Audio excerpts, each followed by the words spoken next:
মানে এত পিচ্ছিল, মানে হচ্ছে বৃষ্টি আসার পরই হচ্ছে পরিবেশ কেমন হয়ে গেছে, মানে অনেক লম্বা, একসাথে হচ্ছে অনেকজন উঠতে পারে। দেখতে পাচ্ছেন আমরা হচ্ছে এপারে চলে আসছি। এটা দেখে নে উঠে যেছি উঠে দেখি ভাইয়া।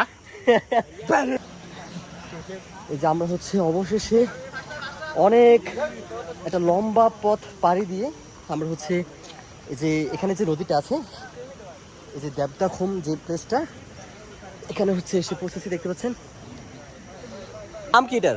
নৌকা নৌকা নৌকা নৌকা নৌকা নৌকা, এটা কি নৌকা? এটা দেখে নে উঠে যেছি উঠে দেখি ভাইয়া। ভাই ভাই রে ভাই, এত এত এত পিচ্ছিল, বাবা রে বাবা। এই দুর্গম পাহাড় পেরিয়ে এই যে এখানে যে নদীটি দেখতে পাচ্ছেন, এই নদীটির উপর দিয়ে আমরা হচ্ছে এটা পার হবো এখন।